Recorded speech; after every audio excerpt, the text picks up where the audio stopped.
Olá, meu nome é Isaura von Zuben, eu sou psicóloga e hoje eu estou aqui para falar de um assunto muito recorrente que eu percebo em meu consultório, que é a compulsão alimentar.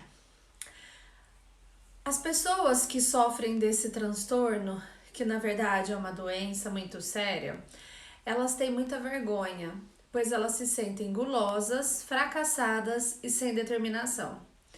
Mas é importante ressaltar que falta de força de vontade é o que essas pessoas menos têm, pois elas já fizeram de tudo no decorrer da vida, uma série de tentativas de emagrecimento e de estratégias, e isso sim representa uma enorme força de vontade, uma força tão grande que às vezes elas nem sabem de onde vem, e essa força não as faz parar de buscar ajuda. O transtorno de compulsão alimentar é uma doença séria, como eu já disse, e por esse motivo nós temos que saber diferenciar o transtorno em si dos episódios isolados de compulsão alimentar.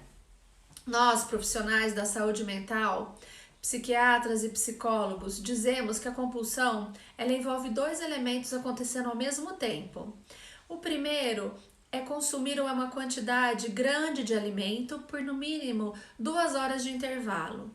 E o segundo é ter uma quantidade maior que uma outra pessoa comeria na mesma situação. Somado isso a uma velocidade, uma velocidade de comer até ficar desconfortável fisicamente.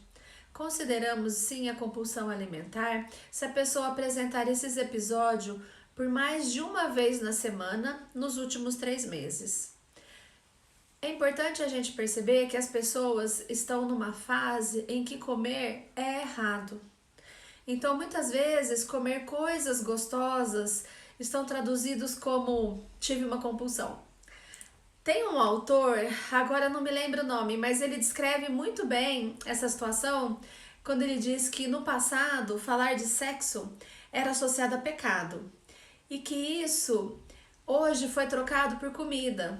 Ou seja, falamos abertamente sobre sexo, mas morremos de culpa quando comemos um pudim de leite condensado, como se fosse um pecado. E usamos nomes horríveis para nos referirmos a momentos prazerosos de alimentação, como jacar ou dia do lixo, trazendo um julgamento muito negativo e, consequentemente, sequelas emocionais que podem sim acentuar quadros de ansiedade. E é interessante que as comidas que se utilizam para nos referir ao jacar ou dia do lixo são os alimentos que a gente mais gosta.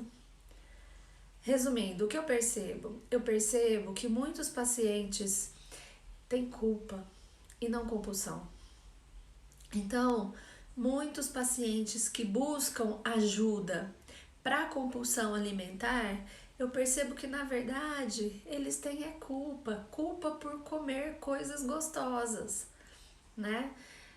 Eu encerro esse vídeo agora e eu vou fazer um outro falando sobre o tratamento da compulsão alimentar.